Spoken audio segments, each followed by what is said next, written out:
როდის გახდება მამუკა მდინარაძე სახელმწიფო მინისტრი, რომელსაც საკუთარი შენობა, აპარატი და ბიუჯეტი არ ექნება. ოცნების პარლამენტი დღეს პირველი მოსმენით დაამტკიცებს კანონპროექტს, რომლითაც მისთვის გამოგონილი თანამდებობა იქმნება. ოლიგარქის პარტიაში ამტკიცებენ, რომ ეს ოცნების სუსის ყოფილი უფროსის სახლში გაშვებას არ ნიშნავს. ნატალი ჯახუტაშვილი აგრძელებს თემაზე ფორმულას პირდაპირ ეთერში საუბარს.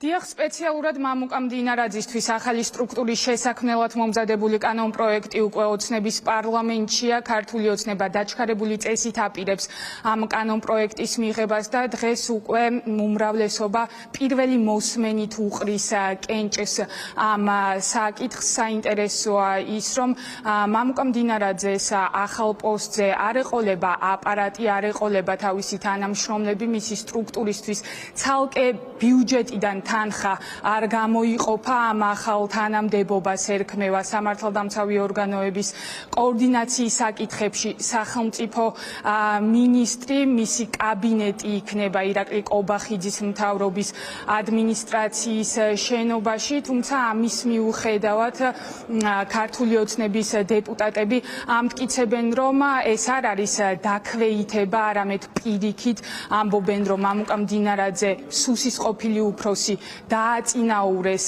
პირიქით და იმასაც ამტკიცებენ, რომ ახლა ბევრად უფრო მეტი ფუნქცია ექნება მამუკა მდინარაძეს. საინტერესოა ისიც, რომ რამდენიმე დღის განმავლობაში საჯაროდ ქართული ოცნების განაყოფი ხალხის ძალა ახალი სტრუქტურის შექმნის მოწინააღმდეგე იყო.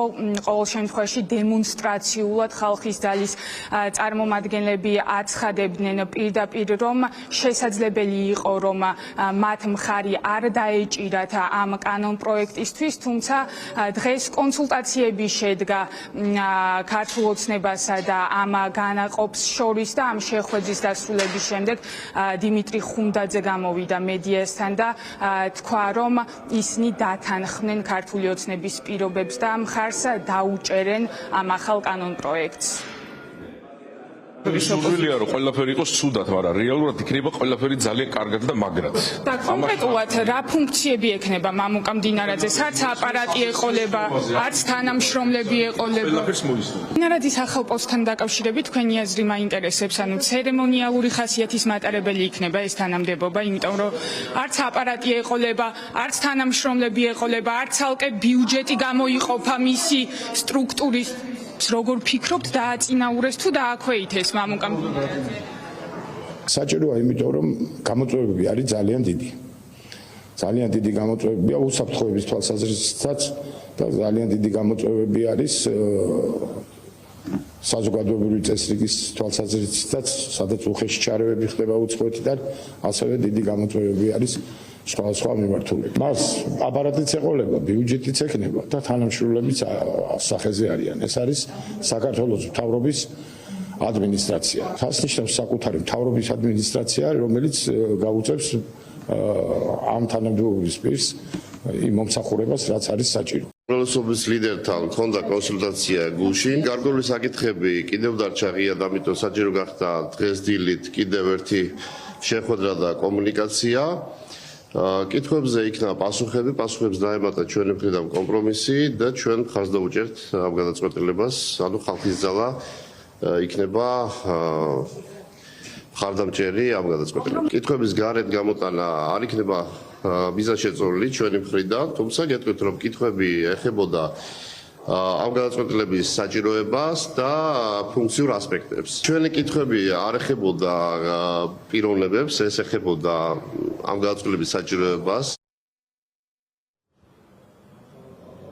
ოპოზიციაში აცხადებენ, რომ მათთვის საინტერესო არ არის ბიძინა ივანიშვილის გუნდში განხორციელებული სამთავრობო ცვლილებები, ვინაიდან მათი თქმით ქართულ ოცნებაში ყველა პაიკია, არავის არ აქვს რეალური ძალაუფლება. გადაწყვეტილების ერთადერთი მიმღები პირი არის ბიძინა ივანიშვილი, რაც შეეხება მამუკა მდინარაძის თანამდებობიდან ჩამოშორებას და მისთვის სპეციალურად ახალი სტრუქტურის შექმნას. ამ თემაზე ოპოზიციაში აცხადებენ, რომ დიდი ალბათობით ის დააქვეითეს. ინსტიტუციები და თანამდებობები უნდა იქმნებოდეს სახელმწიფო საჭიროებისათვის და არა კონკრეტული პირების ინტერესებისთვის. გაუგებარია საპარლამენტო რესპუბლიკაში, სადაც არსებობს პრემიერ-მინისტრის ინსტიტუტი, რომელიც ქვეყანას მთავრობის მეთაურობით მართავს, რა საჭირო არის ახალი უწყების დამატება, ახალი თანამდებობის შემოღება და თუ ეროვნული უსაფრთხოების სფეროში უმაღლესი დონის გადაწყვეტილებების მიღები ორგანო სჭირდებოდათ, არსებობდა თავიდან ეროვნული უშიშროების საბჭო, შემდეგ უკვე სახელმწიფო უსაფრთხოებისა და კრიზისების მიმართვის საბჭო, ასევე ეროვნული უსაფრთხოების საბჭო, ყველა ეს უწყება გაუქმებულია. ეს არის ბიძინა ივანიშვილის კარის თამაშები. ქართულ ხალხს არ აინტერესებს, სად ექნება მამუკა მდინარაძის კაბინეტი, არც აინტერესებს ივანიშვილის მეორე ბანაკის სრულ სახალხო პარტიის პოზიცია. ქართულ ხალხს სჭირდება დახმარება. მაღალი ფასები აწუხებს ჩვენს თანამოქალაქეებს და ამიტომ მნიშვნელოვანია, რომ ამაზე იზრუნოს ივანიშვილის, მათ შორის კორუმპირებულმა ბანაკმა და უარი თქვას საკუთარ კორუფციულ წილზე. მამუკა მდინარაძის სად ექნება კაბინეტი, არავის არ აინტერესებს. მამუკა მდინარაძეს ახალ თანამდებობაზე უახლოეს დღეებში დანიშნავენ, მას შემდეგ, რაც ოცნების პარლამენტში სამივე მოსმენით მიიღებენ სპეციალურად მისთვის მომზადებულ კანონპროექტს, რაც შეეხება გეკა გელაძეს, ის დღეს გამოცხადდება საკანონმდებლო ორგანოში და მას უკვე ოფიციალურად დანიშნავენ და ამტკიცებენ სუსის ხელმძღვანელის თანამდებობაზე.